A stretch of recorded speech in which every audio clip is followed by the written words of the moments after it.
Kakadosh Boker Or, Shavua Tov. I wanted to mention halacha because they know that we don't depart with unless we're going to speak about a dvar halacha. So I was asked to do with this concept, and I just wanted to make it actually a little bit clear. The Kav HaChaim in Yoreh De'ah, this is on Siman Kuftet Zayin. He's talking about the Shulchan Aruch. He's talking about things which are asuri mishum sakana, things which are prohibited because of sakana. And there in the middle, the Kav HaChaim brings down that there are 5 things which actually cause a person to forget their learning. This is based upon a Gemara Horayot, Gimel Amud Bet, and one of them is going to be to do with Ragil Bezetim, somebody that comes and that they eat olives. So if somebody eats a lot of olives, so that's going to cause that a person will forget their learning. And then here the Kav HaChaim says to do with the entire concept that is a davka if you eat it raw, but if you're going to pickle it, then there's no problem. And then he's quoting here Shut Yabia Omer, because we know that Rav Ovadia actually finished the Kav HaChaim, right? The writing of the Kav HaChaim. And there he brings down that there's no difference between how the olives are. There is going to be a problem of Kasher L'Shicha.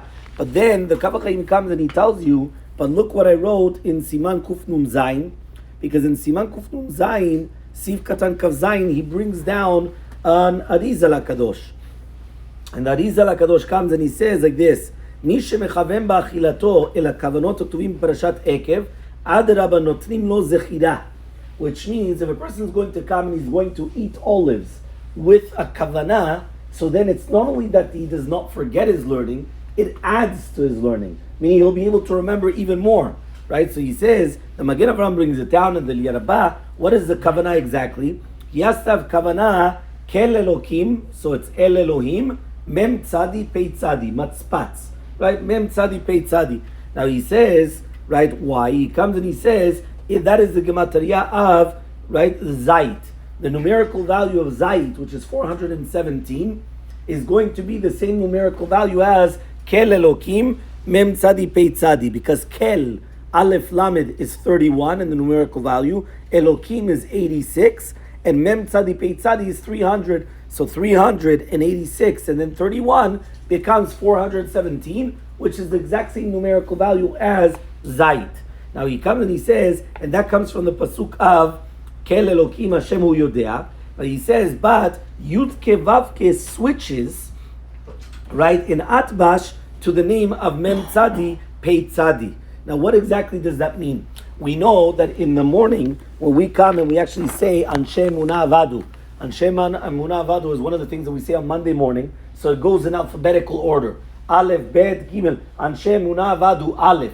Right? Ba'im bechoach ma'aseim bet, giborim la'amamodat gimel, dochim et hagzerot dalet. When we do the Thursday morning, which is tamanu meraot, it's exact opposite. We're going the alphabeta backwards. We're doing tashrak. So you have tamanu meraot, shachnu alimod, shafanu alimod, rachum kachidotenu resh.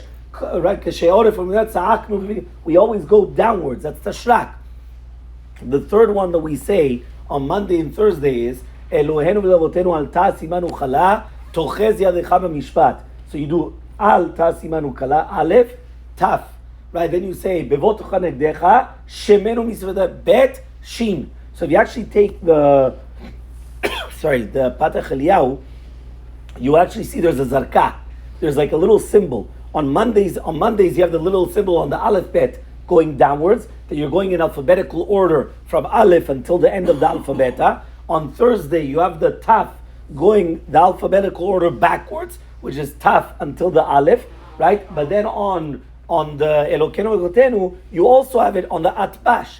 Atbash is aleph, taf, the first letter of the alphabet with the last one. Second letter of the alphabet with the second last. Third one with the third last. And you continue going. That's called atbash. So therefore, many times we see that when you're going to take a numerical value, you're going to take something, what you do is you switch. So, Mem Tzadi Pei Tzadi, if you actually pay attention there, and when you switch Mem Tzadi Pei Tzadi, it is actually Yud Ke Vav Ke. It's the name of God, the way that it is written, Yud Ke Vav Ke. Now, what are you doing exactly? Basically, what you're doing is that you're taking Midat Adin, which is Kel Elokim. Elokim is justice. And what you're doing is you're sweetening it to become Rachamim, to become Yud Ke Vav Ke. And therefore, not only you're not going to forget your learning, you're actually going to come and you're going to remember your learning. Now, what exactly is it that it says ragil? Chaim Kanievsky wanted to say that ragil means that even if you eat olives once every 30 days, that's already considered ragil. Now, he does come and he does bring down over here, right, that if a person's going to eat only a little bit, so you could find, but if not, you should have the kavanah every single time of the Kel Elokim Mem Tzadi Pet Tzadi, and then again you're going to remember your learning. And then he says, even with that, it's also better to add the olive oil. Now, why exactly? Because the Gemara says that the olives, when you eat the olives, you forget your learning. But that which comes out of the olives make you remember your learning. Olive oil makes you remember your learning. The olives makes you forget your learning. So that's why in the name of Chaim Kanievsky they always bring down that if you add olive oil, as if say like it makes it part of it, because you're forgetting the learning because of the olives, but at least you're going to remember it back because of the concept of the olive oil. Even though it says that a person will forget something of 70 years, right? I mean, with something mamash, like something it's a very powerful concept of forgetting your learning. However, though here it's actually brought down that this is the way that you're able to do this, that you're able to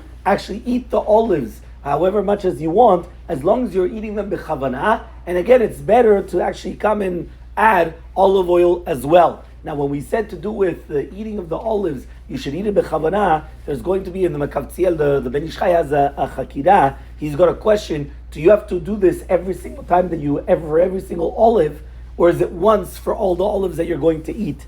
So that in itself is another question in itself. Do you have to do it for every single olive? You have to pick it up and you have to say, Kel Elokim Mem Tzadi Pet Tzadi. You have to do it like that? Or is it just enough that once and then you come and you eat whatever you want of olives until the next time around that you're going to come and to eat the olives? But this is something very, very important because this is using the alphabeta and you're actually eating it in order that it does not make a person forget their learning.